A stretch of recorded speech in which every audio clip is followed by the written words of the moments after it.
Bonjour à tous les amis, merci de nous retrouver dans Roue Libre, votre émission vélo. Ça fait un petit moment qu'on ne s'est pas vu ici, donc c'est un plaisir de vous retrouver et c'est la preview du Tour de France que vous allez suivre avec nous, avec Polo et avec Robin que je salue immédiatement. Comment ça va mon Robin ? Ça va très bien, ouais, grande forme, un petit peu malade à cause du ventilateur, mais j'étais à la mer ces derniers jours. J'ai pris un peu le soleil avant le départ du Tour, tu vois, on va beaucoup travailler, donc je me suis reposé. C'est vrai qu'on va bien travailler, et surtout on va travailler, mais on va beaucoup se voir aussi. Ouais, ça c'est un vrai coup dur. Ça va, j'ai quelques paddles à faire avec Polo pour mettre quelques raclés. On va devoir en trouver un quatrième parce que là, je vais bientôt pouvoir moi aussi rejouer. Bientôt, ouais. Là, ça, c'est pas mal. J'ai des collègues sous la main s'il faut. Ah, allez. Nous aussi. Mais il faut que tu sois bon parce que l'entraîne n'est pas autorisée à tout le monde. Parce que jusque-là, Polo, on disait, bon, si on se fait un paddle, on va peut-être jouer ensemble. Si je suis là, ça peut tourner. Après, je peux trouver moi aussi un pote et vous, t'as des potes faire. Ok. Ouais. J'en ai un ou deux. Si tu reviens de blessure, tu penses que t'as une chance ? En tout cas, si je gagne, ce sera encore plus terrible pour toi, Robin. Ah là, oui. Bon, j'arrête.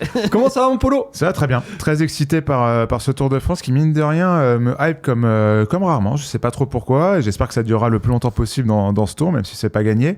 Mais il y a une vraie excitation, là, à quelques jours du départ. Donc, j'ai hâte d'y être. Ouais, et moi aussi, je suis assez chaud là pour le Tour de France. On a un beau programme qui nous attend. Alors cette année, on va tout de suite le dire, ce sera un peu différent des autres années où on pouvait être avant les étapes, puis après les étapes. Et on va pas se mentir, ça faisait beaucoup quand même pour nous. Et de temps en temps même, on se répétait un petit peu. Et donc là, cette année, on va faire différemment. Et on va être ensemble tous les soirs sur Winamax à partir de 18h. Donc là, on va faire une preview sur Roue Libre. On fera aussi un débrief sur Roue Libre. Mais si vous voulez nous suivre pendant l'entièreté du Tour de France, faudra nous retrouver du coup sur Winamax. On sera tous les trois. Il y aura aussi Jérémy Saakian qui sera des fois avec nous, Thibaut Chambre de Vélo Futé, il y a Rémi Dos Santos qui est aussi une fois avec nous. Donc quand on n'est pas là, d'autres vont nous suppléer. Pierre Amiche aussi sera avec nous, qu'on salue, Pierrot. Donc 18h tous les soirs sur Winamax et du coup on sera en live sur Twitch, sur YouTube. Vous pourrez aussi nous écouter en podcast pour ceux qui le souhaitent, comme d'ailleurs certains le font en ce moment en les écoutant en podcast. Donc c'est un beau programme et on va être tous ensemble et on va pouvoir aussi avoir de l'interaction. Donc on va forcément se régaler quoi qu'il se passe. De toute façon, le Tour de France, il y a toujours des trucs à dire. Aujourd'hui, on va se retrouver et on va se poser 10 questions. 10 questions sur le Tour de France. On va évidemment regarder les favoris, le parcours, les Français, les questions habituelles, les maillots distinctifs. Mais j'ai préparé une bolinette. Une bolinette, t'appelles ça ? Une petite bolinette. Un petit bolinet. Une bolinette. Okay.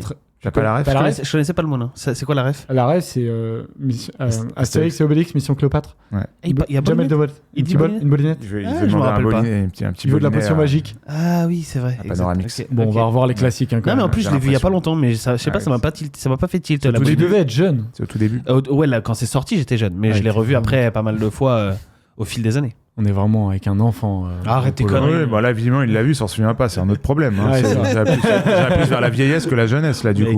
C'est quoi ton film préféré ? Mon film préféré, je pense que c'est La vérité si je mens 2. Ah, j'aime bien. Ok, c'est bon. En comédie, tu vois. Parce que mes films préférés, c'est souvent des comédies. Ah ouais, t'es un mec qui aime rire. J'aime me c'est un marrer, mec qui rigole. C'est bizarre. Pas trop d'humour. C'est un rigolo. C'est un rigolo. Alors, donc du coup, on va tirer au sort. Là-dedans, j'ai pas dit ce qu'il y a dans ma boulinette. Il y a des petits papiers. Il y a du coup une question par papier et on va tirer au sort. Il y aura des questions. On va le faire un peu dans le désordre. Voilà. Ça va être aussi un défi pour Léo en régie, mais on compte sur lui. Et donc, on va tirer la première question. Vous allez le faire les uns après les autres parce que si c'est moi qui tire, on va me dire que je triche et que je choisis mes thèmes. Les papiers chauds et les papiers froids. Donc, on va. Allez, Tu veux que je commence ? Ouais, des fois, j'ai plus confiance en toi qu'en Polo. Donc, tu vas nous annoncer la première question. C'est un coup de chance parce que c'est bien que ce soit la première question. La question, c'est le tour est-il joué d'avance ? Incroyable. Montre à la caméra pour être sûr. Ouais. Comme ça, voilà. Le tour est-il joué d'avance ? Voilà, avec ma belle écriture. Sans point d'interrogation. Ouais, je pensais pas qu'il allait être montré à l'antenne. J'avais pensé mettre des petites insultes pour les uns et pour les autres. Mais Je pense que si heureusement il que j'ai avait pas l'insulte, il l'aurait pas montré. Mais là, il a rien vu de trop choquant sur ce papier, j'ai je l'impression. pense qu'il l'aurait fait. Robin, le tour est-il joué d'avance pour toi ? Presque, ouais. C'est dur de te dire que non, de te vendre un suspense dingue après ce qu'on a vu sur les dernières semaines.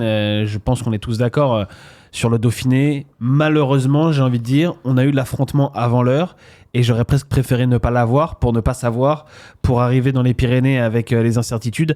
Alors que là, pour le coup, on a quelques certitudes et on sait que Tadej Pogačar, il était très très fort sur le Dauphiné, largement au-dessus de Jonas Vingegaard, parce qu'on savait déjà que si match il devait y avoir, ce serait uniquement un match à 2 entre ces deux-là. Voilà, il y a un écart de niveau. Et la grande question, c'est est-ce que tu peux le combler en 3 semaines quand tu es Jonas Vingegaard ? Je pense que ça va être compliqué, qu'il peut en combler une partie, mais pas tout. Alors, on parlera plus tard des motifs d'espoir pour Jonas Vingegaard, mais aujourd'hui, oui, je pense que Tadej Pogačar, il est archi favori. Et je pense qu'il y a... on fait le tour 10 fois, il le gagne 9 fois, Tadej Pogačar.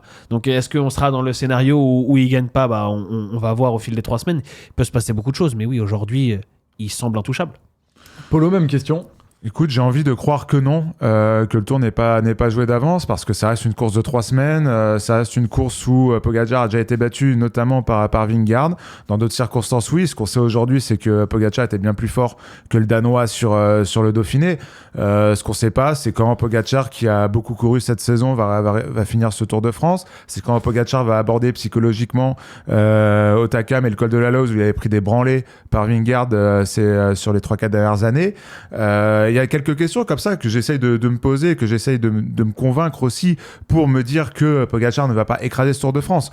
Mais là où je rejoins Robin, c'est que quand même, si on fait le point aujourd'hui à l'instant T, 2 jours avant le départ du Tour, c'est dur de mettre une pièce sur Vingegaard. J'ai envie de croire que le Danois va quand même réussir à combler son écart avec Pogačar, et que je l'espère qu'on ait un vrai duel, et qu'on n'ait pas un Tour de France en sens unique qui serait terrible pour le spectacle, parce que le Tour de France s'annonce quand même magnifique, et le seul problème que je vois à ce Tour de France, c'est s'il y a une ultra domination, qu'elle soit de Pogačar ou de quelqu'un d'autre d'ailleurs, hein. On n'imagine pas quelqu'un d'autre, mais s'il y en a une, ce sera lui, ouais. Mais s'il y en a une, ce sera lui. Alors, sachant que si Pogačar chute, abandonne, j'ai peur que ce soit une domination sans partage de Jonas Vingegaard, mais voilà, je pense pas que le Tour soit joué aujourd'hui, 2 jours avant, mais là où je rejoins Robin, c'est qu'à mon avis, ça va être dur de battre avec Pogačar. Alors il est à 3,75 en termes de cote des betteurs, notamment de Winamax, Vingegaard. Ah oui, voilà. Moi je pensais que ça aurait été, tu vois, quand on me pose la question, est-ce qu'il est joué d'avance,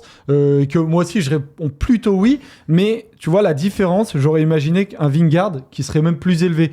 Quand on me dit c'est joué d'avance, ce serait un tel exploit que Vingegaard gagne que j'imaginais même une cote à 5, tu vois. Ça veut dire que Vingegaard, il a quand même des capacités et qu'on peut pas totalement dire. Non. Oui, c'est pour ça que le presque et les motifs d'espoir, ils existent. Il y a 2 trucs, c'est que presque, parce que déjà c'est une course de 3 semaines, comme l'a dit Polo, et il peut arriver tellement de galères en 3 semaines. On en parlera après, mais Pogačar a déjà eu des défaillances. Il y a le facteur chute, blessure, maladie.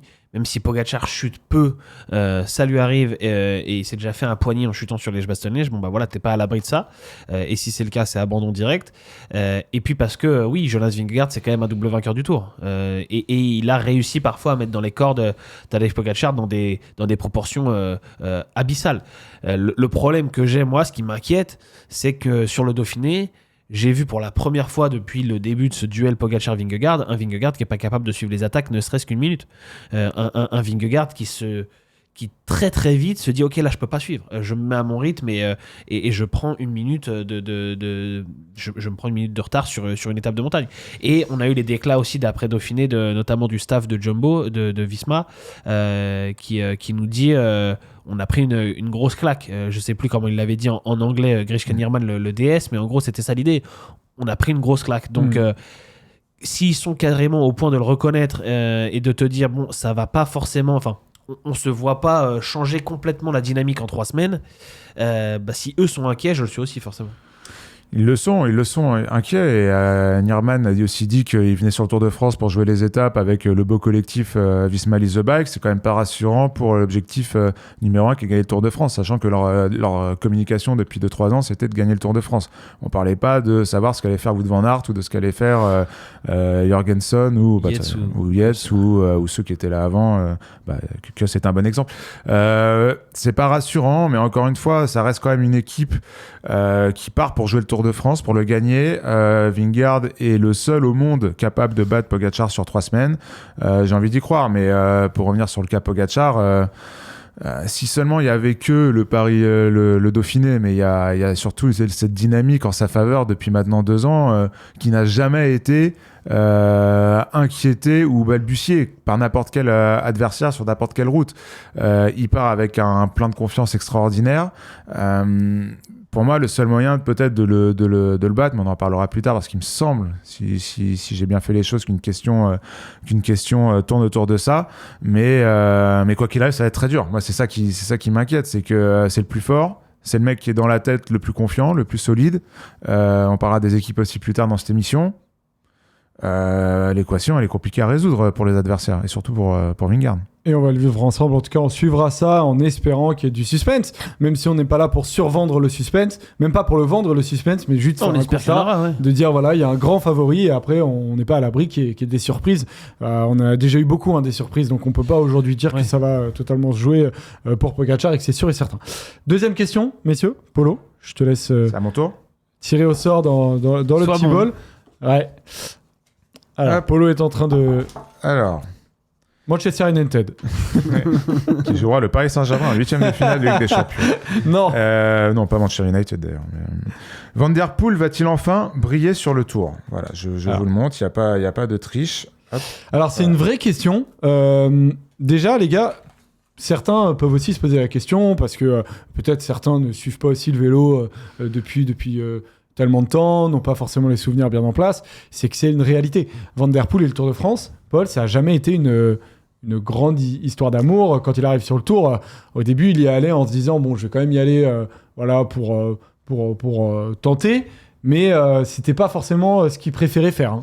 Ouais, comme on le voit sur le tableau, Mathieu Van Der Poel, c'est 4 participations, il en a terminé 2, une seule victoire d'étape qui commence quand même à remonter à Mur de Bretagne, on verra s'il fera le doublé. Sa première participation. Pour sa première participation, et son meilleur classement par points, j'ai mis 27e. Alors, ça veut pas dire grand-chose, puisqu'il l'a jamais réellement joué, mais c'est là aussi qu'on attend Mathieu Van Der Poel sur le Tour de France, c'est de savoir s'il ne peut pas aller chercher ce maillot de meilleur grappeur. Meilleur sprinter. Donc, de meilleur sprinter, pardon, mais le classement par points. Oui, autant pour moi. Parce que c'est pas le meilleur sprinter non plus, mais t'as bien fait de me reprendre parce que c'est sûrement pas le meilleur grimpeur.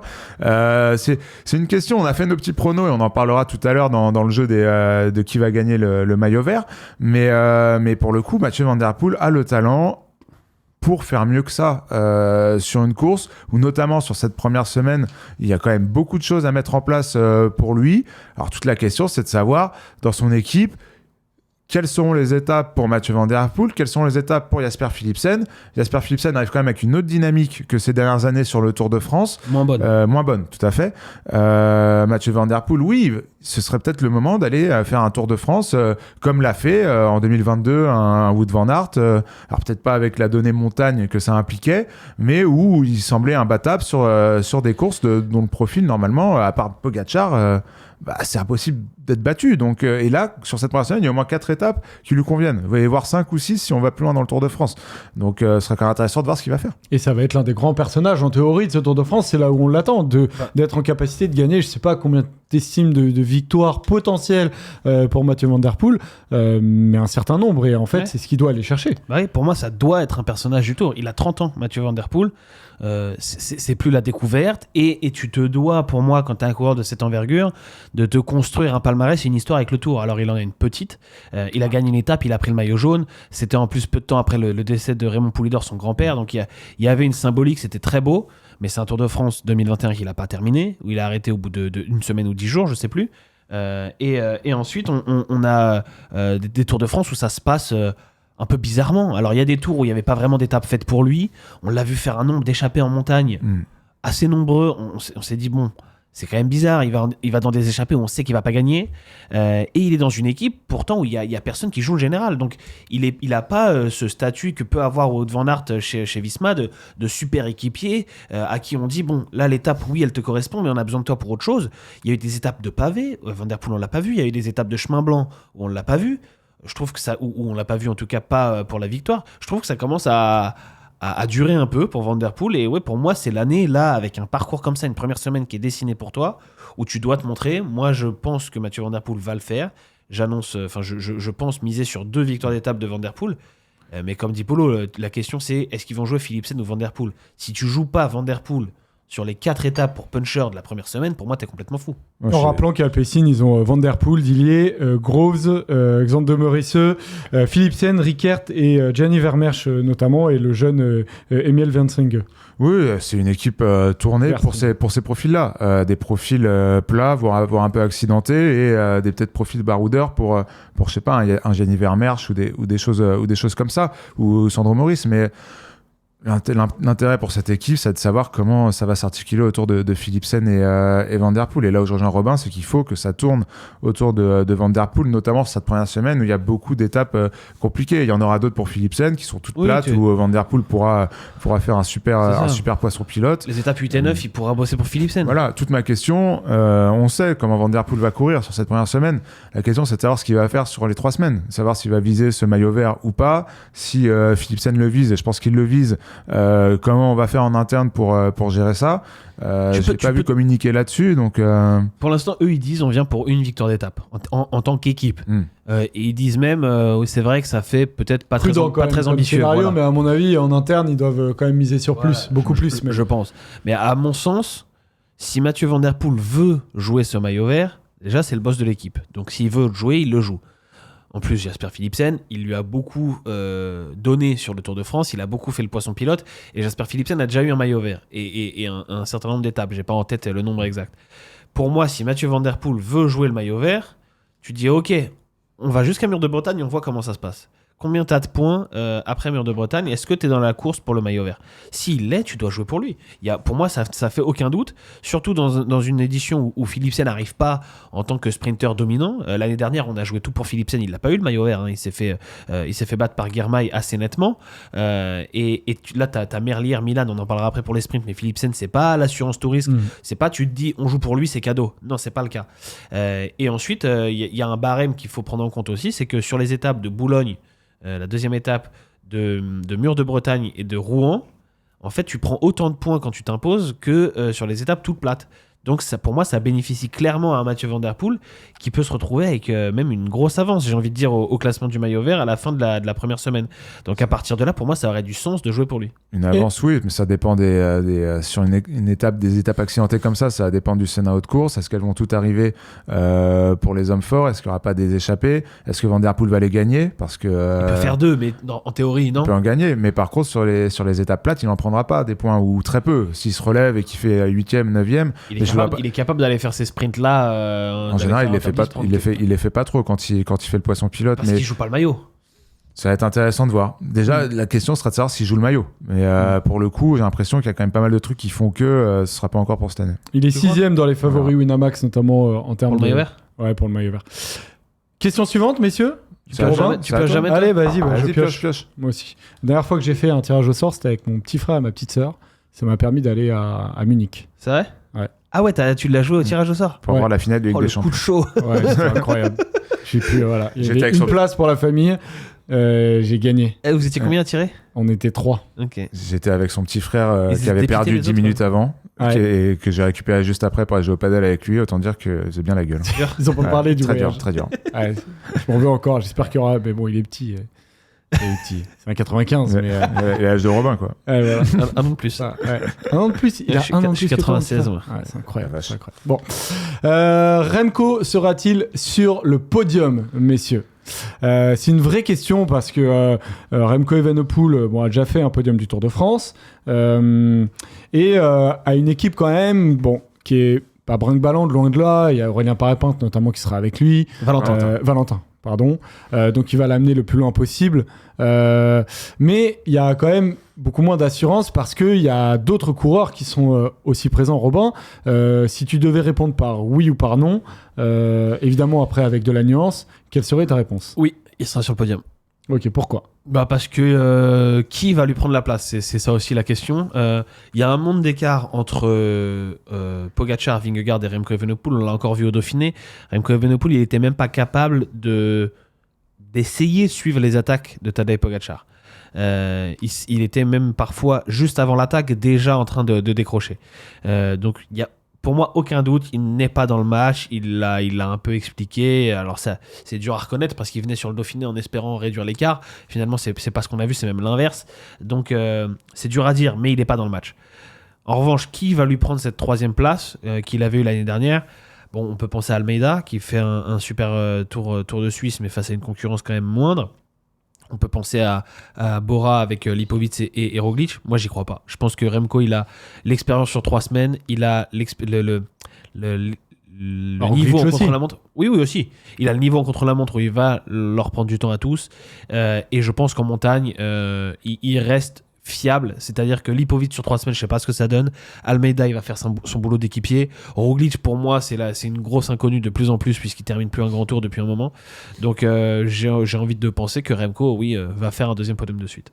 Oui, pour Robin, Polo, est-ce que Remco sera sur le podium? Oui, moi aussi. S'il n'y a pas chute, s'il n'y a pas de problème médical X ou Y, Remco sera sur le podium pour la même raison que Robin a avancé. C'est qu'il est trop fort sur le chrono. On l'a encore vu au championnat de Belgique. Cette année, c'est 4 victoires pour Remco, 3 en chrono.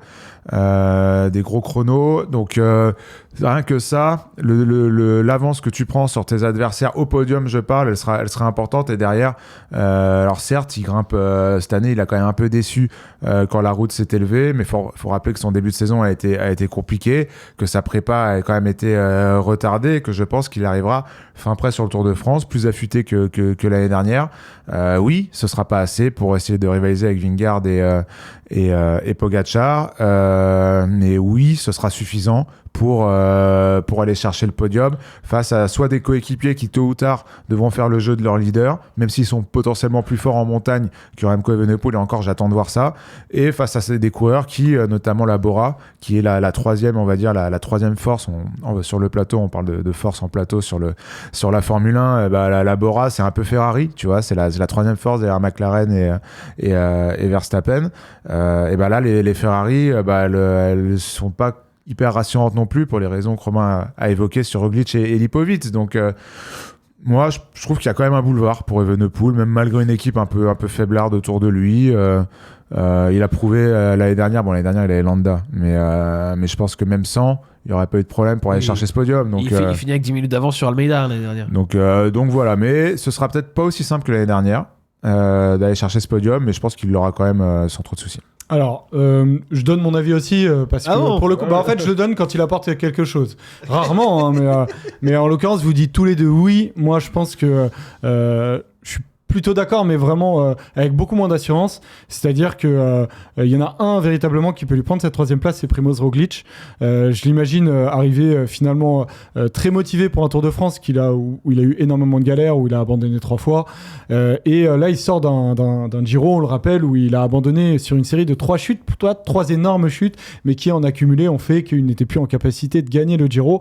Et c'était donc fin mai, c'était il y a un mois. Et je l'imagine finalement arriver sur ce Tour de France avec peu de pression. On est peu à le citer en fait pour un potentiel il a moins de pression, une victoire. Alors c'est très difficile, mais il arrive avec une équipe, un Lipovic notamment, qui va être comme toi, je pense qu'il n'est pas capable d'aller chercher un podium sur 3 semaines, mais donc son équipe doit aussi le mettre carrément au service de Roglic. Et je pense qu'ils vont faire. S'il est moins fort que Remco Evenepoel en montagne, il peut avoir Lipovic à côté, ça change rien. Non, mais après, c'est quand même une aide. Si t'es un peu lâché sur une étape de montagne, à part au col de la Lose, ça sert à rien d'avoir quelqu'un. Je suis désolé, très souvent, tu perds quand même beaucoup moins de temps. Et en fait, cette 3e place va se jouer aussi à celui qui perd le moins de temps, plutôt celui qui en gagne. Ouais. Et quand t'as Vlasov autour de toi, tu vois, je regardais l'équipe, t'as quand même Lipovic, Vlasov, t'as du monde qui va aussi le protéger, du dur autour de lui, Moscon notamment, qui peut le protéger sur le plat, Pitti, c'est des coureurs aussi qui peuvent prendre de la place, qui peuvent bien le placer. Et donc, je vois un Roglic notamment qui peut aller le chercher le challenger. En tout cas, aujourd'hui, dans mon top 10, je vois un Roglic qui est devant de peu Evenepoel, mais quand même, je le vois un tout petit peu devant. L'année dernière, il y avait match. Avant l'abandon de Roglic, ils jouaient dans la même cour en fait, Roglic et Evenepoel. Malheureusement, on n'a pas vu la bagarre jusqu'au bout. Le problème, c'est que Roglic, il a pris un an et à cet âge-là, ça fait beaucoup. Le problème aussi, c'est qu'il avait préparé cette saison autour du Giro. Et pour moi, c'est surtout ça l'argument.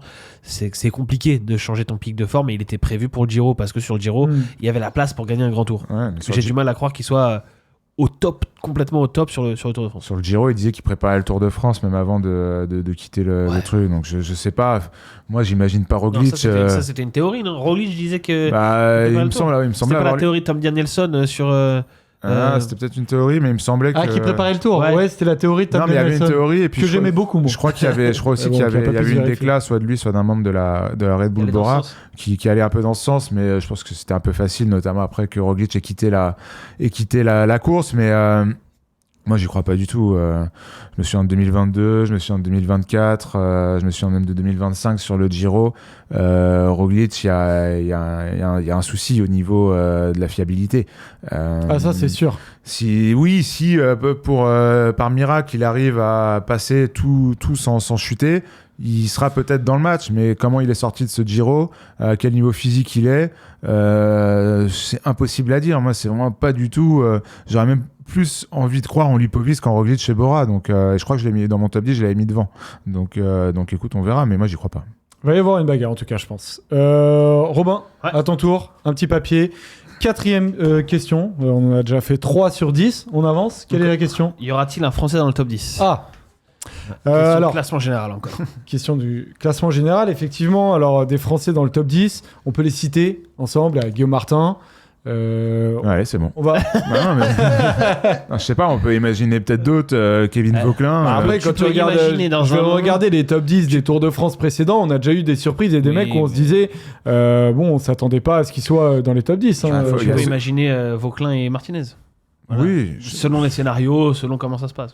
Voilà. Bah, moi, Vauquelin, j'ai beaucoup de mal à l'imaginer, dans le sens où je pense que depuis 2-3 semaines, son Tour de Suisse, / ses championnats de France, on est en train de lui inventer, et je pense que c'est pas lui rendre service, une vie de grimpeur correct. Ce qui n'est pas, c'est un super puncher, profil grimpeur quand ça grimpe pas trop, mais quand ça grimpe vraiment pas trop. Ce n'est pas un grimpeur. Il a montré qu'il pouvait limiter la casse face à Oscar Onley, face à Félix Gall et face à Almeida et encore. Là, on arrive sur le Tour de France. Face au Cador qu'on va avoir pour le top 10, je sais pas s'il va vouloir déjà lui jouer le classement général, et de deux, s'il le joue, je pense qu'on va déjanter des Otaka, mais c'est pas pour lui faire offense. Moi, Kevin Vauquelin, je l'attends ailleurs. Je l'attends sur les étapes punchy de la première semaine. Je l'attends sur des belles étapes de baroudeur, pourquoi pas en montagne, face à des coureurs en échappée, peut-être plus de son niveau, en tout cas plus atteignable. Mais j'ai peur que sur la hiérarchie des grimpeurs, il soit quand même assez loin. Donc Vauquelin, peut-être à terme, il est encore jeune, il a 24 ans, peut-être à terme se transformer comme un grimpeur correct, mais j'y crois pas. Lenny Martinez et Guillaume Martin, ça me semble plus probable dans des scénarios très différents pour les deux, mais on va en parler. Alors sur un Français dans le top 10, alors l'an dernier par exemple, Buitrago avait terminé 10e du Tour, il avait été à 30 minutes de Pogacar. On avait eu dans le top 10 Jorgensen, Guy notamment, Guy qui avait terminé, Guy, je l'ai francisé, Derek Guy, 8e et 9e. Je regardais, par exemple, il y a un Lutsenko, pour comparer un peu à Kevin Vauquelin, tu vois. C'est pas, mais ouais, bon, c'était il y a pas si longtemps, c'était il y a 3 ans. Mais tu vois, c'est des coureurs qui ne sont pas des purs grimpeurs, mais où on peut juste accéder au top 10 de manière un peu différente, si vraiment on va le chercher. Astana avait besoin de points aussi. Hein. C'est aussi pour ça, et c'est ce qui peut amener Kevin Vauquelin à jouer le top 10. Ouais. Robin, toi, t'es plus sur Guillaume Martin comme Polo. Oui, Vauquelin, je suis d'accord, j'y crois pas comme Polo. Tout simplement parce que si tu fais la liste des mecs qui sont plus forts que lui, quand tu vois en effet que Gall, Only était plus fort en montagne sur le Tour de Suisse, tu te rends compte qu'il y a beaucoup plus de 10 mecs qui sont plus forts en montagne sur le Tour de France. Après, il suffit d'une échappée comme sur le Tour de Suisse où il prend 5 minutes et il arrache une fin de top 10. C'est pas impossible, mais ça se fera pas à la pédale comme Guillaume Martin va essayer de le jouer. Et ensuite, Martinez non plus, je n'y crois pas, parce que même s'il l'a pour moi dans les jambes potentiellement, il va sur le Tour de France pour jouer les étapes. Le leader du général, ce sera Buitrago. Donc, à moins que Buitrago se casse la gueule dès la 3e étape et abandonne et qu'on dise OK, Lenny, tu joues le général. Sinon, je pense que ce ne sera pas le cas. Reste Guillaume Martin, qui est pour moi la meilleure chance, qui sera pour moi le premier Français. Mais si je devais dire est-ce qu'il sera dans le top 10 ou non, je dirais que non. Il a fait 5 fois entre 8e et 13e sur le Tour. Donc, c'est dans ses standards. Il a gagné 2 fois cette année. Tour du Jura classé Grand Besançon, voilà. Mais là, je pense il a fait 10e du Dauphiné, on le rappelle. Et je pense que la hiérarchie qui a été celle du Dauphiné, ce sera la place de Guillaume Martin sera à peu près la même, c'est-à-dire derrière les mecs qui ont fait devant lui au Dauphiné, mais sauf qu'on va en rajouter quelques-uns, potentiellement Almeida, peut-être un Simon Yates, à voir dans quel état il sera physiquement, peut-être un Primoz Roglic, voilà, qui étaient des mecs qui n'étaient pas là sur le Dauphiné, qui vont prendre des places. Donc Guillaume Martin, top 10, je dirais non, même si c'est pas impossible avec une échappée, voilà. Parce que Guillaume Martin, s'il fait pas top 10, lui, pour le coup, sera vraiment à 5 minutes du top 10. Ouais. Donc il suffit d'une échappée pour qu'il soit dedans. Et il sera sans David Gaudu, hein, on le rappelle, parce que David Gaudu a estimé qu'il était tout simplement pas assez en forme, ce qui est plutôt dommage aussi pour Guillaume Martin, parce qu'il aurait pu utiliser l'expérience de David Gaudu et de temps en temps. Là, il est un peu le seul grimpeur de son équipe. C'est ça. Ah oui, l'équipe de la Groupama. Est-ce que comment David Gaudu aurait bossé avec Guillaume Martin, c'est une question que je me serais posée si David Gaudu était venu. Eh bien, David Gaudu a répondu à la question. décidé de répondre lui-même à la question et a décidé qu'il n'était pas assez en forme. Et voilà. Madouas aussi avait déjà fait un top 10, il sera là, mais bon, c'était encore une fois une série, un bon Tour de France de sa part, mais bon, s'il est là, c'est parce que d'autres... C'était un autre Madouas aussi. Hein. C'était un autre Madouas aussi. On a fait le tour des Français, je pense. Hein. Il n'y en a pas vraiment d'autres. Il y a Clément Champoussin qui peut rôder autour du top 20. Et puis après, on ne sait pas jamais ce qui peut se passer. Mais après... en fait, je pense qu'il n'y a que Guillaume Martin chez les Français qui va jouer le général. Parce que jouer le général, jouer le top 10 d'un grand tour, c'est pas fou, même pour les points UCI et tout. Donc Astana, même si elle, avec son excellent début de saison, je pense qu'elle s'est quand même mise un peu à l'abri. Il faudrait que je reprenne le classement. Ça vaut plus le coup d'aller jouer des étapes comme va le faire Clément Champoussin, qui en plus avec de belles chances de gagner, vu qu'il a déjà gagné sur Grand Tour en plus. Et puis Sivakov est un équipier chez UAE de toute façon. Question suivante, Polo. À ton tour de tirer un petit papier. On a 4 questions posées, c'est la 5e, on est à mi-émission. On aura 10, on le rappelle, pendant cette émission prévue du Tour de France. Question intéressante. Êtes-vous excité par la première semaine ? Alors, la première semaine... Alors déjà, moi, il y a un truc que je veux dire. Et il y a un truc que je suis content, c'est que je suis content que ça parte en France. Pour une fois, je suis pas contre fondamentalement les grands départs à l'étranger. Je comprends la réalité du Tour de France. Ça ne nous appartient pas totalement aujourd'hui. Ça appartient au monde entier. Et que les étrangers aussi, qui sont limitrophes, qui aussi ont fait l'histoire du Tour de France via des coureurs, ont le droit, et ça peut émettre des vocations et tout. Et économiquement, je le comprends. Malgré tout, je suis content que, notamment le Nord et Lille, Robin, et je sais pas ce que vous en pensez, mais et le droit aussi à un grand départ. C'est une vraie région de vélo, et c'est assez sympa aussi de faire des départs aussi en France, quoi. Ouais, moi j'aime bien les deux. J'avoue que les derniers départs, j'ai été à chaque fois assez convaincu. L'Italie et l'Espagne, c'était quand même très cool. Là, je pense que ça va l'être aussi. J'aurais presque aimé qu'il y ait des pavés en plus dans ce départ du Nord. Ah, mais là, si tu perds un favori dès la première semaine... Mais ça c'est le débat à chaque fois qu'il y a des pavés. Moi, je m'en fous. S'il est à mi-Tour de France, je peux l'entendre, mais... Bon, les pavés, quand il y en a, c'est souvent au début de tour, quand même. Oui, si t'es un favori que tu gagnes le Tour de France, que tu dois passer les pavés ou pas, ou que c'est au début ou au milieu du tour, tu passes les pavés, quoi. Voilà. Ça fait partie de la globalité d'une course de cyclisme. Moi, j'aurais bien aimé qu'il y ait des pavés, vu qu'on part du Nord. Voilà. J'en veux pas forcément tous les ans, mais là, on est dans le coin. Après, ils ont voulu pas trop forcer non plus. Il y a déjà beaucoup d'étapes pour puncher et une première semaine un peu compliquée. Mais oui, moi, je suis excité pour répondre à la question. Parce que, pour deux choses. Déjà, le parcours, il est kiffant. Je trouve, avec toutes ces étapes pour puncher où on ne sait pas ce qui va se passer, où les favoris du général vont pouvoir jouer, où Pogacar sera là, où Van Der Poel potentiellement, voilà, ça nous permet de nous poser la question Van Der Poel, et ça permet à un mec comme Van Der Poel de se dire potentiellement qu'il peut être un grand acteur de ce Tour de France, et parce que ça va maintenant le suspense aussi un petit peu. Tu te dis, si on avait eu une grosse étape de montagne au 4e jour, potentiellement on aurait eu la douche froide, alors que là, au pire des cas, ce sera au 10e jour l'arrivée de la montagne, et sans doute plus même à la 11e étape la vraie explication, c'est-à-dire après la première journée de repos. Donc voilà, on aura une grosse dizaine de jours où au moins le suspense sera maintenu. Et on va regarder quelques profils pour ceux qui nous regardent et ceux qui nous écoutent en podcast. Je vais essayer un peu de les décrire. Donc voilà, il y a la 2e étape, notamment la 4e étape, la 6e étape et la 7e étape. Et sur tous ces profils-là, il y a beaucoup de dénivelé. Et effectivement, c'est toutes les étapes qui sont un peu pour puncher. Et Paul, il y a en fait beaucoup de coureurs, hormis évidemment Pogacar notamment, mais il y a d'autres favoris aussi qui sont très bons sur ces profils-là. On peut penser à Skelmose aussi. Notamment, Polo, il y a beaucoup de coureurs qui peuvent prétendre gagner. Évidemment, Pogacar peut gagner, Van Der Poel. Mais ça, c'est aussi sympa, ce genre de parcours. Bah oui, si tu prends l'analyse linéaire de ces étapes, tu dis bah oui, ça c'est des étapes que vont gagner soit Pogacar, soit Van Der Poel. Mais on est sur un grand tour, il peut se passer beaucoup de choses. Il va y avoir des enjeux différents. Là où quand on part sur une classique ou semi-classique avec Van Der Poel ou Pogacar, tout le monde se dit que c'est perdu d'avance. Là, on est sur le Tour de France, on a une belle étape à aller chercher. En plus avec plusieurs opportunités.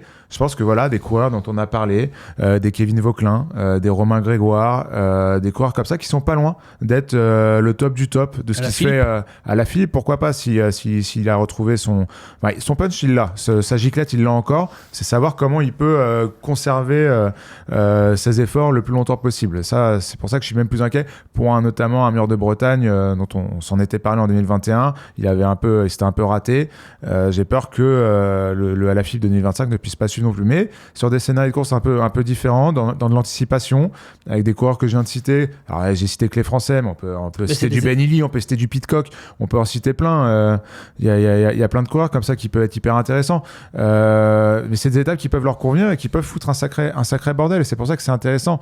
Certes, Van Der Poel et Pogacar sont les épouvantails de ces étapes, parce qu'ils sont quand même durs à naviguer. À manœuvrer, c'était ça que je voulais dire. Naviguer, ça voulait rien dire. Mais je pense qu'il peut se passer plein de choses et je pense que là, nos Français ont de vraies chances, contrairement où on parlait d'une éventuelle placette au général. Là, nos Français, ça correspond à leur qualité, ils ont une vraie chance de briller. Bon, pas Pidcock qui est pas là. Ah, il n'est pas Pidcock, ouais. En soi, ça lui correspond très bien. C'est pas ma faute s'il n'est pas. Mais j'avais pas pour le coup. En fait, quand je l'ai dit, je me dis son équipe n'avait pas invité. Tu vois. Et quand je l'ai dit, ça m'est venu comme ça. Juste pour conclure, c'est que c'est ces étapes-là, ces dernières années, qu'on permis d'avoir des victoires françaises aussi. Je pense à Victor Lafay en Espagne. Je sais plus si c'est Saint-Sébastien ou Bilbao. Il y avait eu évidemment Romain Bardet et Kevin Vauquelin en Italie l'année dernière sur des étapes un peu typées comme ça. Donc clairement, c'est des journées où on peut avoir des belles surprises. Question suivante. C'est à moi, c'est à mon tour de prendre un petit papier. Eh bien allez, ce sera la 6e question. Polo, est-ce que tu as tes petits papiers? Est-ce que tu peux me les donner? Comme ça, je les compte et je sais où j'en suis. Question suivante. Comment Vingegaard peut battre Pogacar? Alors, c'est dans l'enchaînement en fait de ce dont on a parlé en début d'émission. On a tourné une émission sur le Tour de France, notamment sur Winamax, et on avait Pierre Rolland avec nous. Il a expliqué, il a eu une théorie, enfin il a proposé une tactique d'équipe. Parce qu'en fait, comment la question est vite répondue, hein, comme on dit. En fait, c'est Pogacar, s'il a les meilleures jambes, il risque quand même de gagner. Mais le cyclisme est un sport d'équipe. Et en fait, moi, j'ai été assez étonné de voir notamment certaines réactions à ce post, parce qu'on a coupé le passage, on a mis sur les réseaux sociaux. Et Pierre Rolland dit qu'il peut utiliser une force d'équipe en laissant beaucoup d'équipiers le plus proche possible, ne pas les faire décrocher et ensuite espérer des étapes et donc le harceler, espérer que Pogacar sur une étape où quand il fait chaud, il est un moment un peu difficile et que ces coureurs-là qui soient pas loin puissent attaquer et reprendre du temps. Et en fait, dans les commentaires, c'était arrêtez de nous vendre un faux suspense, de toute façon, ils ont rien à faire. Est-ce que c'est une réalité ça? Est-ce que vraiment les gars, Vingegaard, il a aucune tactique à imaginer? C'est seulement les jambes qui vont faire la différence?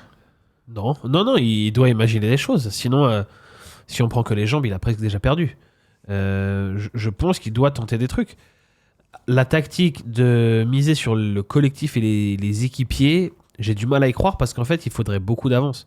Pour qu'un Tadej Pogacar s'inquiète d'un Jorgensen, d'un Yates, d'un Kuss, il faudrait que ce mec-là ait 7-8 minutes d'avance, parce que sinon il sait très bien que avec Otakam, avec le chrono à Péragude, Super Bannière, puis le Ventoux, puis les Alpes, il reprend tout ça.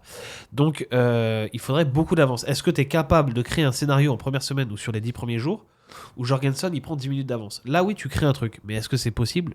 Je suis vraiment... Après, Pierre Rolland, il disait pas dès le début du Tour de France de prendre de l'avance, il disait qu'il ne soit pas loin pour mais le problème, vers le milieu du Tour de France pouvoir tenter de partir. Mais et ne pas être loin, ça veut dire quoi? Parce qu'en fait, à Otakam, Pogacar il sera sans doute le plus fort. Jorgensen il va finir à 5 minutes. Donc à partir de là, ça veut dire que c'est déjà un peu paumé. Après, oui, tu peux essayer si tu es à 5 minutes d'attaquer le lendemain. Le lendemain, c'est Péragude, donc tu repères du temps. Et puis après, tu as Super Bannière. Oui, l'étape de Super Bannière, tu attaques dans le Tourmalet, tu tentes un truc. Pourquoi pas? En tout cas, je pense qu'ils vont le tenter. Moi, je pense qu'on va avoir des trucs un peu originaux avec Visma parce qu'ils savent qu'ils n'ont pas le choix. Après, il y a quelques autres motifs d'espoir parce que Vingegaard a déjà battu Pogacar en chrono. C'est du 50-50 entre les deux. Depuis 2022, ils ont gagné chacun 3 chronos face à l'autre, on va dire, dans leur duel sur les chronos importants. Parfois avec de gros écarts. Il y a la donnée aussi, Pogacar a toujours une défaillance à un moment, même l'année dernière où il était très fort, il a sa défaillance au Lioran. 2022-2023, il y en a eu aussi évidemment puisqu'il a perdu à chaque fois. Donc voilà, Vingegaard il doit réussir à être pas très loin pour que le jour où il y a une défaillance, il en profite. Est-ce qu'il est capable aujourd'hui d'être à portée de fusil, d'avoir Pogacar à portée de fusil, de l'avoir à 1 minute, maximum 1 minute 30? Ça, je suis pas sûr. Polo, est-ce que... alors la question c'est comment c'est dur, hein. Il faut qu'il soit aussi fort que lui déjà. Voilà, la première chose c'est ça. Comment Vingegaard peut battre Pogacar fort non, je pense pas. Bah, c'est tout le débat. Je vois pas comment. Si, tu peux. Moi, je pense que tu peux. Comment qui a déjà gagné en étant moins fort? Simon Yates sur le Giro. Il y a un mois. Ouais, mais ça existe dans un monde où il n'y a pas Carapaz de, où il y a sur pas de un autre Giro aussi. Si là, on est en présence de 2 fantastiques, si l'un est plus fort que l'autre, c'est l'un qui va gagner. Moi, j'imagine pas de tactique. J'écoutais ce que disait Pierre Roland, j'essayais de me convaincre qu'il avait raison, mais la réalité, c'est que la première semaine, l'équipe UAE ne laissera jamais partir un Visma quel qu'il soit avec beaucoup d'avance. Et je vais même te dire que si un Visma tente un truc, même la Quick Step, la Soudal Quick Step va rouler derrière. Donc, puisqu'on va protéger un podium de Remco. Donc, UAE ne laissera pas faire. De 2, ils seront pas tout seuls. Et il y aura des alliés de circonstance pour la victoire d'étape avec des Alpecin.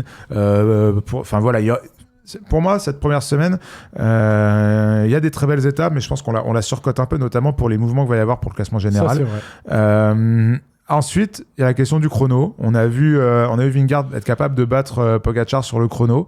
Est-ce que tu ne peux pas commencer à lui mettre le doute là, parce que tout ce fil rouge du Tour de France va tourner autour du fait de laisser Vingegaard dans le match face à Pogacar. Et ça a commencé dès le premier chrono. Si dès le premier chrono, tu lui prends un peu de temps, tu commences à mettre le doute derrière. On n'est pas comme sur le Dauphiné, sur une course moins importante, où dès le lendemain, on part à la bagarre. Là, derrière, tu as 2-3 jours où tu peux monter un storytelling en disant voilà, Pogacar, va falloir qu'il reprenne du temps. Est-ce que Vingegaard est peut-être plus fort que sur le Dauphiné? Tu arrives à Hautacam. Et là, Hautacam, c'est là que tout va se jouer pour moi. Parce que si Vingegaard arrive à répondre, arrive à être dans le match, là, tu fais douter Pogacar. À Hautacam en plus, pour moi, après, derrière, le tour, c'est pas le même. Oui, mais la question, c'est plus comment Vingegaard peut gagner le tour sans être le plus fort. Parce que s'il est le plus fort, il n'y a pas de débat. Si Vingegaard arrive sur le tour et surprise, il est le plus fort. C'est pour ça que je te dis que... pour moi, je pense que le plus fort gagnera quoi qu'il arrive. Mais, donc ça veut dire qu'à l'heure actuelle, il n'y a aucun moyen pour Vingegaard. La seule chance pour Vingegaard de gagner, c'est de faire douter Pogacar, même si Pogacar est plus fort.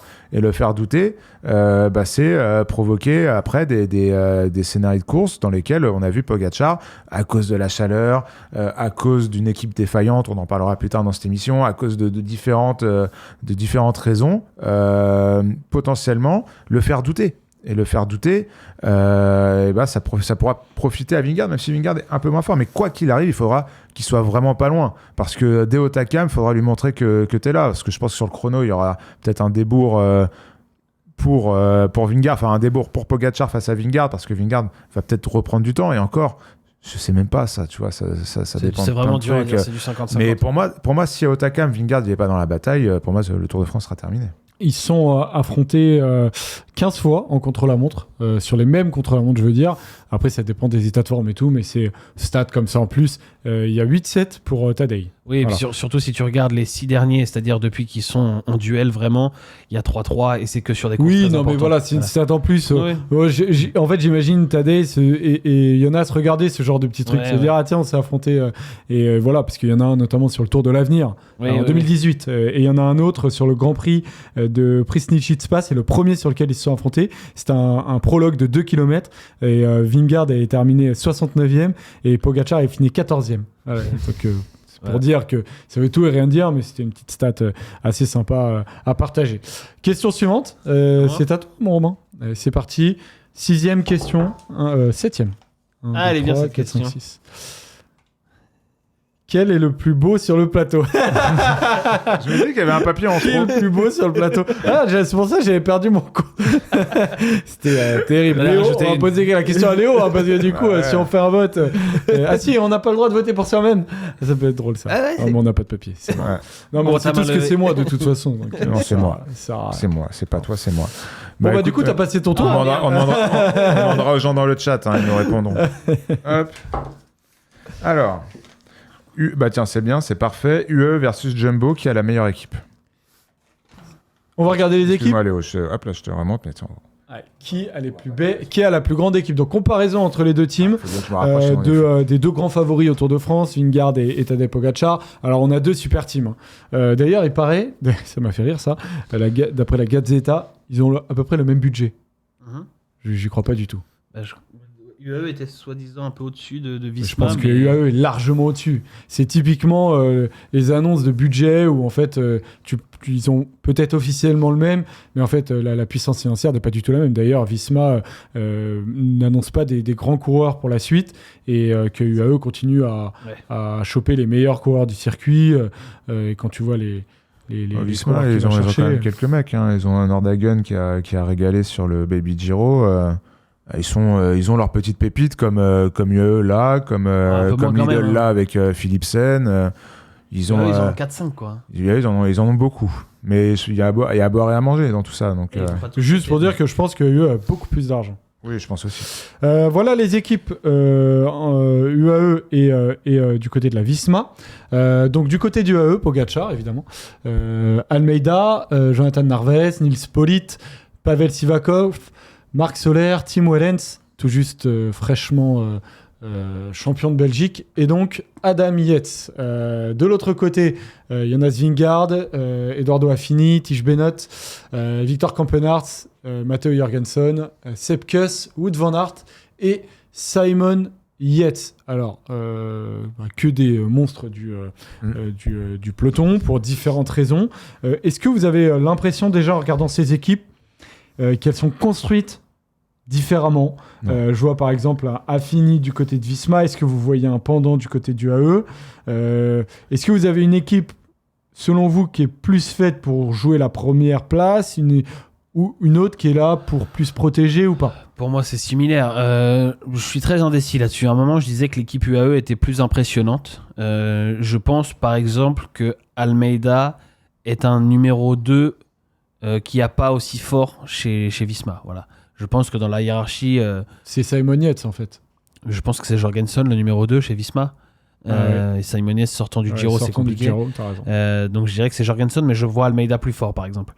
Mais il n'y a pas un Wout van Aert chez UAE non plus. Je pense que si on prend homme par homme, les deux équipes se valent.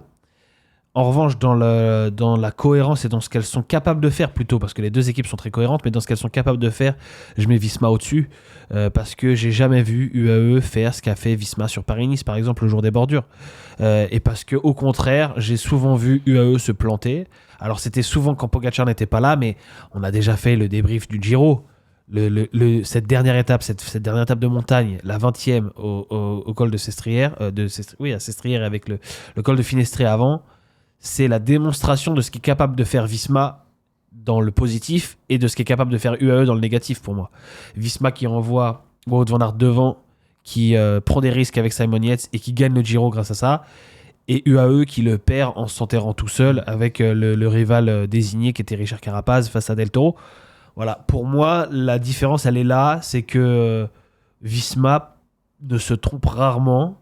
Visma a gagné le Tour déjà grâce à un coup tactique en 2022 avec Vingegaard et Roglic face à Pogacar, alors que UAE, j'ai l'impression, ne gagne que parce qu'ils sont les plus forts. Ils ne gagnent pas parce qu'ils sont les plus intelligents. Olo. Il y a, alors autour de Pogacar, c'est quand même un peu différent puisqu'il arrive quand même à plus fédérer de par sa fiabilité notamment.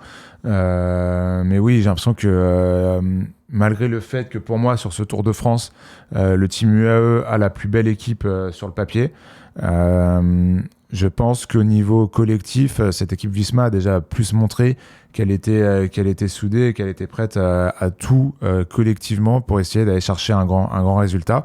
Ils l'ont déjà montré, Robin l'a dit. Donc je suis quand même assez d'accord avec tout ce qu'il a dit. UAE sur le papier est plus fort, mais UAE, parfois, il y a quand même la lumière qui s'éteint à tous les étages de l'équipe à des moments importants. Pas forcément en montagne, où ils sont quand même assez fiables, et parce qu'ils ont quand même les meilleurs grimpeurs du monde avec eux, ou une bonne partie des meilleurs grimpeurs du monde avec eux. Mais c'est vrai que collectivement, s'il y a besoin un jour pour Pogačar d'avoir une équipe qui répond présent, je suis moins sûr qu'elle puisse répondre présent, contrairement à cette équipe Visma, qui certes est pour moi sur le papier peut-être un peu moins forte, mais qui pour moi collectivement n'a jamais déçu. Et comme l'a dit Robin, même encore sur le Giro, c'est une équipe qui a été intraitable. Donc moi je dis avantage UAE sur la compo but en blanc, mais je pense que ce sera peut-être pas la vérité sur le Tour de France. Tu parlais, Polo, tout à l'heure, en fait, des Visma qui étaient là pour viser des étapes. Est-ce que tu as l'impression que c'est une équipe pour viser des étapes ?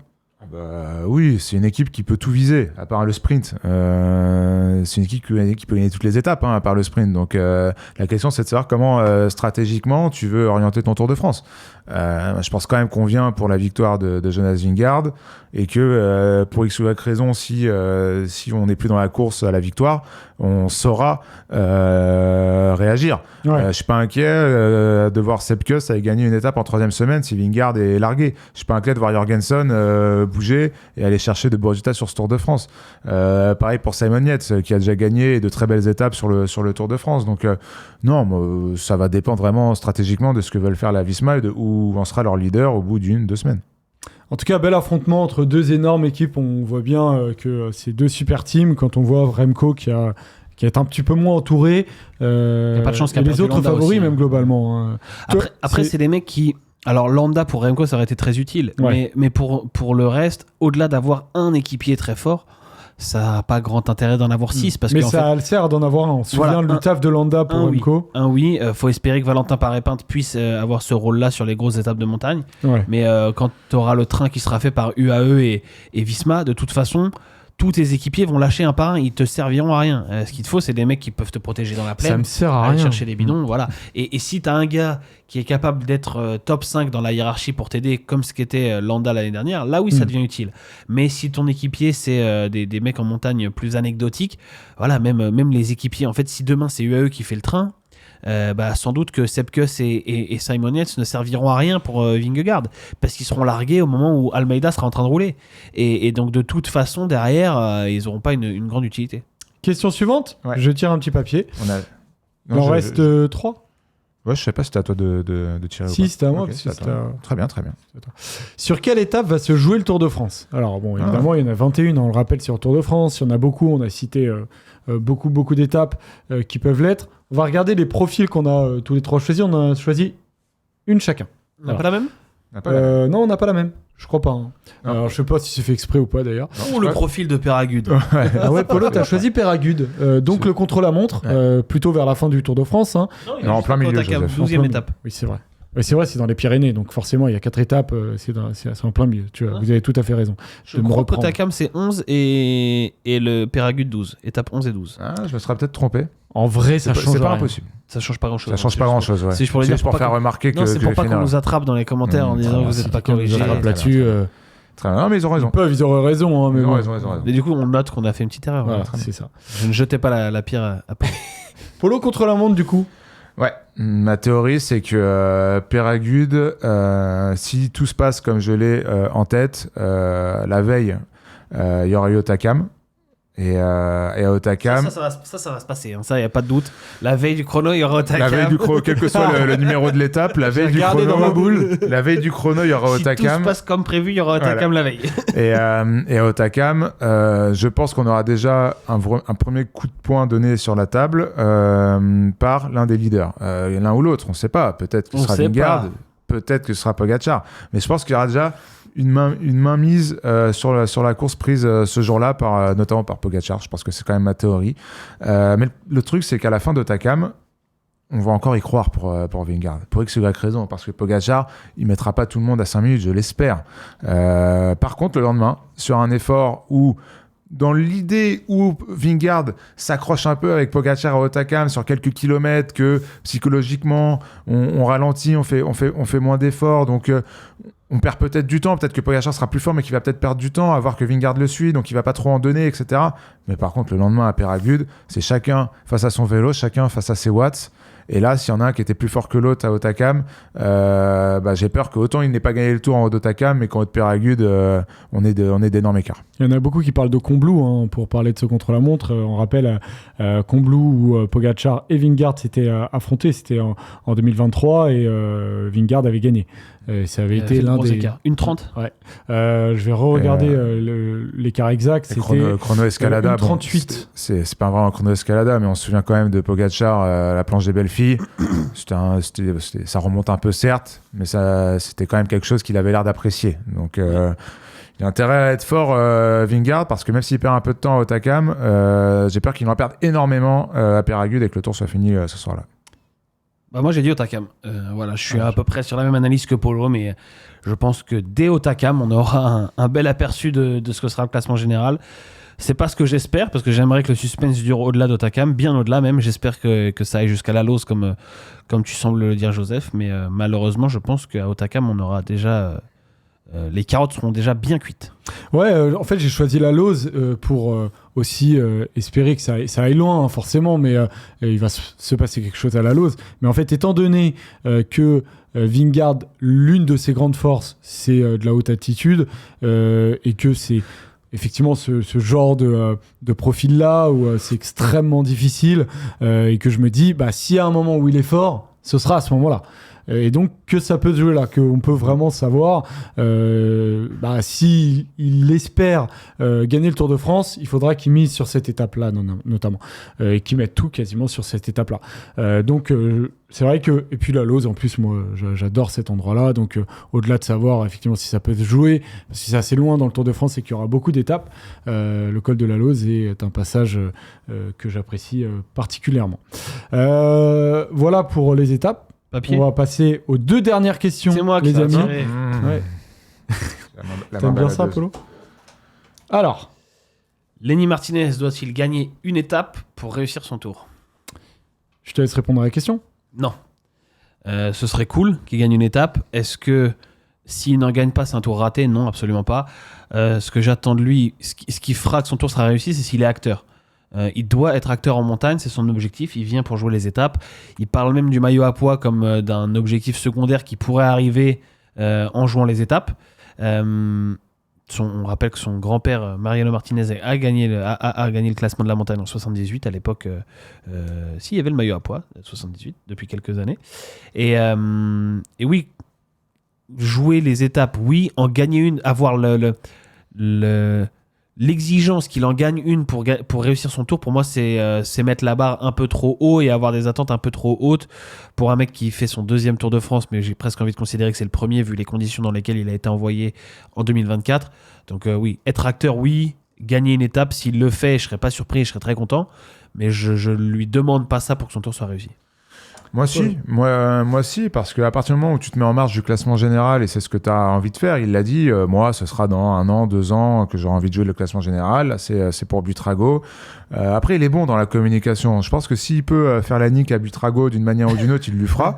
On l'a vu, c'était le Tour des Alpes-Maritimes, Diovar, où justement il bossait pas trop et pour l'un et pour l'autre, et finalement ils se font sauter par un Astana sur la ligne, je sais plus qui c'était, ils nous le diront dans... Scaroni qui gagne le Tour au début de saison. Ça devait être Scaroni.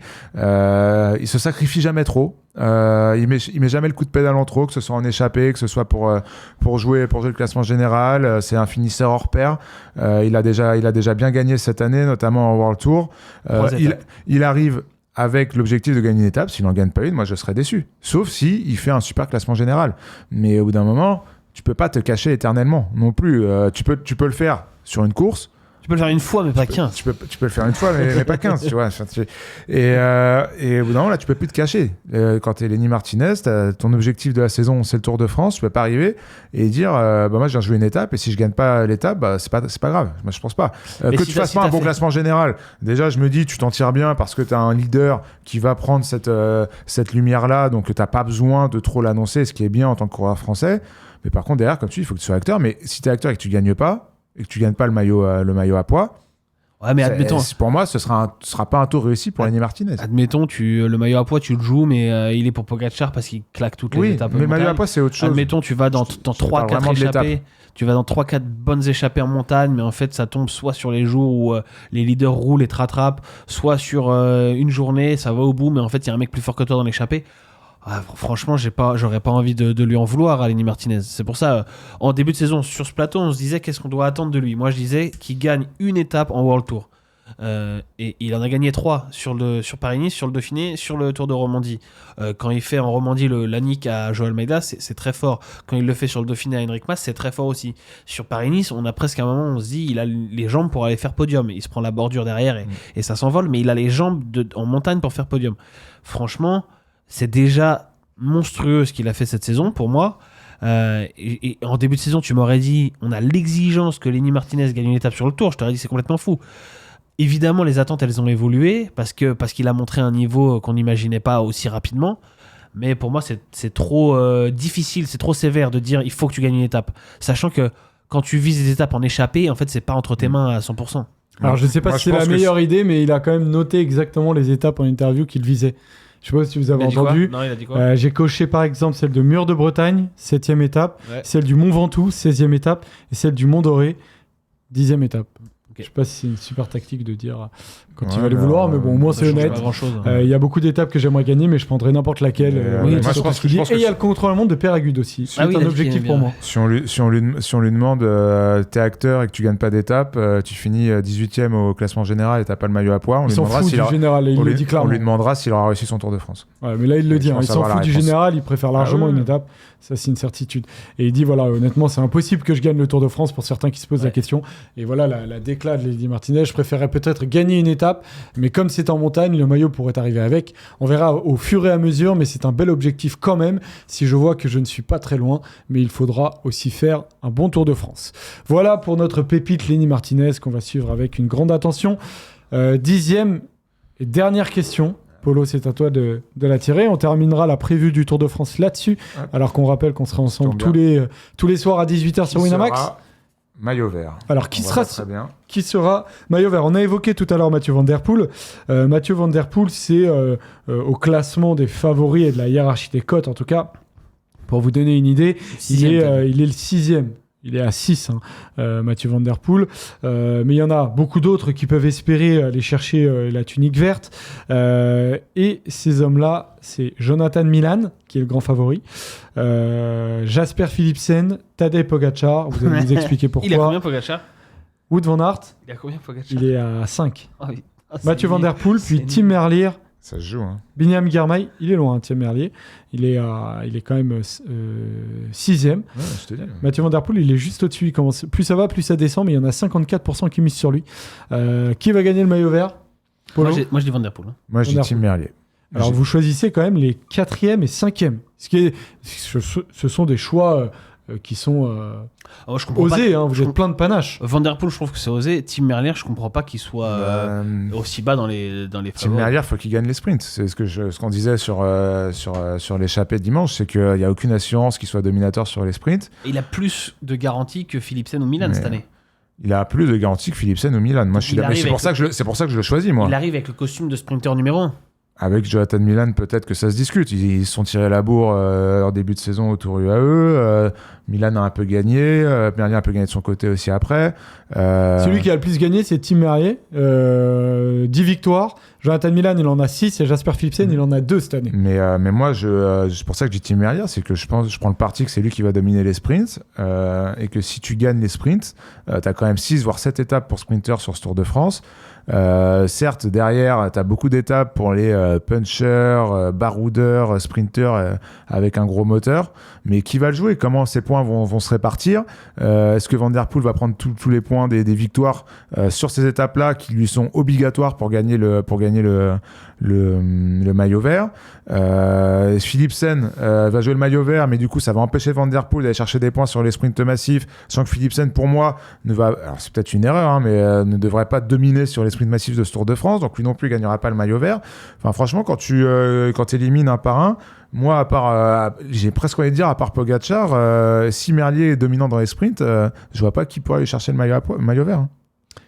Et tu dis Van Der Poel, du coup, tu l'évoquais tout à l'heure. Mais... Moi, ma théorie, je vais pas refaire l'explication, c'est Van Der Poel, mais si on écarte Van Der Poel de la discussion, je suis d'accord avec Polo, je dis Tim Merlier. J'aime bien le pari Tadej Pogacar parce que y a un monde où ça arrive, mais je trouve que la cote est vachement basse pour le tenter. Mais ouais...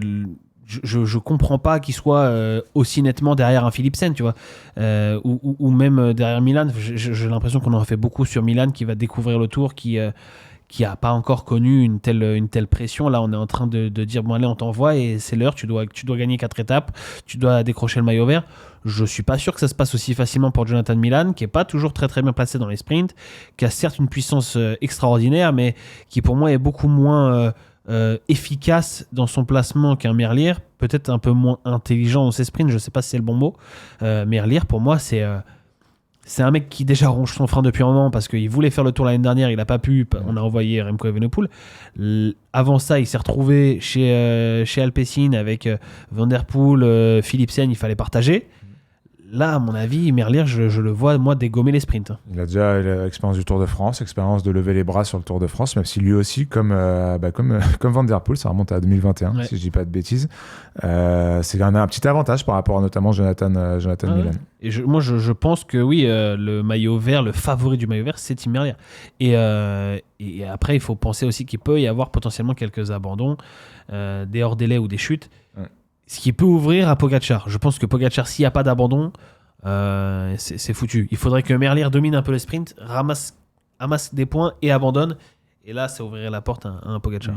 Et donc, j'ai terminé avec Jonathan Milan, qui est mon favori. Et ouais, certes, c'est son premier tour, mais après, j'ai jamais eu la sensation qu'il était vraiment perméable à la pression, Jonathan Milan. Effectivement, quand il est en forme, pour moi, c'est celui qui est le plus rapide, le plus puissant. Et puis, de temps en temps aussi, il peut passer quelques petites difficultés. Alors, évidemment, pas Milan-San Remo, par exemple, où il terminait loin cette année, mais c'était un peu particulier. C'est qu'il n'est pas si mauvais. Alors grimpeur on n'ira pas jusque là, mais il peut passer des petites difficultés où je le vois un peu survivre à certains moments, et il est une équipe qui peut aussi bien l'accompagner, hein. C'est une grosse équipe, Lidl, donc évidemment il faudra que ces étapes là face aux meilleurs sprinters du monde il les gagne, mais il y en a quelques-unes quand même.